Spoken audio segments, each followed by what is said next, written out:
Iran और America के बीच nuclear deal को लेकर काफी लंबे समय से बातचीत चल रही है। इसे लेकर कई दौर की वार्ता भी हो चुकी है, लेकिन अमेरिका पर ईरान के सर्वोच्च नेता अली खामेनेई के एक बयान ने न्यूक्लियर डील पर चल रही वार्ता पर ब्रेक लगा दिया है और कहीं न कहीं अमेरिकी राष्ट्रपति डोनाल्ड ट्रंप की टेंशन भी बढ़ा दी है।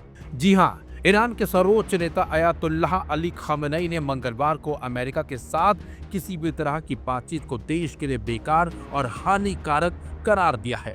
खामेनेई ने साफ साफ कहा है कि मौजूदा हालात में अमेरिका से वार्ता ईरान के हितों के खिलाफ होगी और यह डेड एंड साबित होगी। साथ ही साथ उन्होंने ये भी कहा कि ईरान को न्यूक्लियर की जरूरत नहीं है और ऐसा कुछ बनाने का इरादा भी नहीं रखता। ईरान अपने रिकॉर्डेड संदेश में खामेनेई ने कहा, ईरान किसी भी दबाव के आगे झुकेगा नहीं, खासकर यूरेनियम संवर्धन के मुद्दे पर। ईरान को परमाणु हथियारों की जरूरत नहीं है और न ही उनका उत्पादन करने का कोई इरादा है।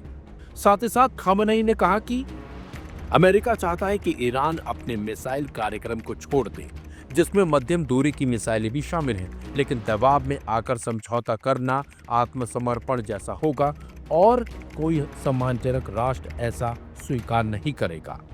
एपी की रिपोर्ट के मुताबिक खामेनेई ने साफ तौर पर कहा है कि अमेरिका के साथ परमाणु वार्ता ईरान के लिए कोई लाभ नहीं है। साथ ही साथ उन्होंने कहा कि अमेरिका के साथ बातचीत करने से कोई लाभ नहीं होगा, बल्कि मौजूदा परिस्थितियों में इससे और बड़ा नुकसान होगा। खामेनेई ने आगे कहा कि अमेरिका धमकियों और दबाव की भाषा बोलता है। ऐसी स्थिति में बातचीत करना आत्मसमर्पण करना है और ईरानी राष्ट्र कभी इसे स्वीकार नहीं करेगा। खामेनेई का यह बयान ऐसे समय में आया है जब यूरोपीय शक्तियां ईरान के परमाणु कार्यक्रम को लेकर उस पर कड़े प्रतिबंध लगाने की मांग कर रही हैं और इस्लामी गणराज्य के शीर्ष राजनयिक से मुलाकात की, लेकिन किसी समझौते के संकेत नहीं मिले। खामेनेई ने कहा कि अमेरिकी पक्ष इस बात पर अड़ा रहा है कि ईरान को यूरेनियम को बढ़ावा नहीं देना चाहिए, जबकि इससे पहले ईरान के विदेश मंत्री अब्बास अरागची ने कहा था कि ईरान ब्रिटेन, फ्रांस और जर्मनी समेत सभी संबंधित पक्षों से परामर्श जारी रखेगा। न्यूयॉर्क में हुई बैठक के बाद जारी बयान में उन्होंने साफ किया कि ईरान संयुक्त राष्ट्र के प्रतिबंधों के दोबारा लागू होने से रोकने के लिए बातचीत की प्रक्रिया को जारी रखना चाहता। ईरान और यूरोपीय ताकतों के बीच आखिरी दौर की बातचीत जारी है ताकि संयुक्त राष्ट्र के पुराने प्रतिबंध फिर से न लगाए जाएं। लेकिन खामेनेई के इस बयान ने संकेत दे दिया है कि अमेरिका के साथ सीधी वार्ता की संभावना अब बेहद कम है और इससे कहीं न कहीं ट्रंप की टेंशन और अमेरिका के साथ साथ इजराइल की भी टेंशन बढ़ सकती है। मैं आप सभी का अपनी हार्दिक और सम्मानपूर्ण भावनाओं के साथ अभिवादन करता हूं।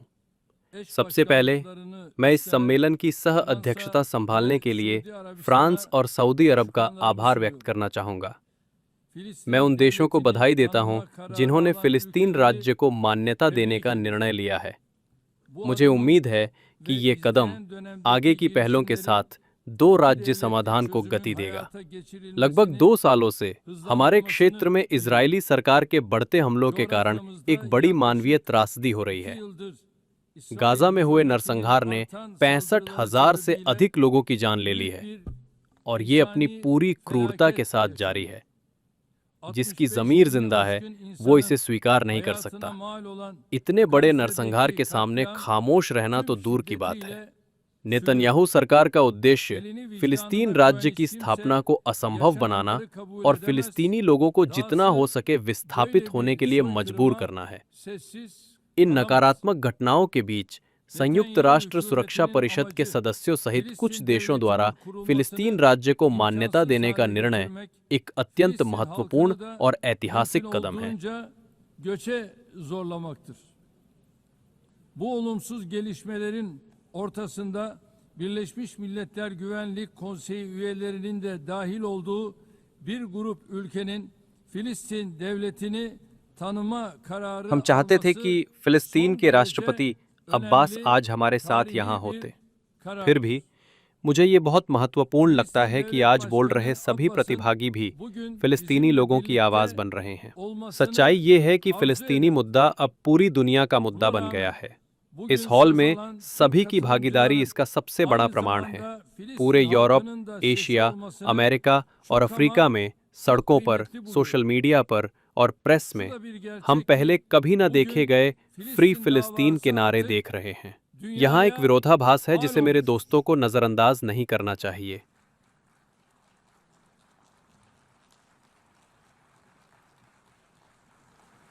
Bu salondaki katılım bunun en güzel ispatıdır.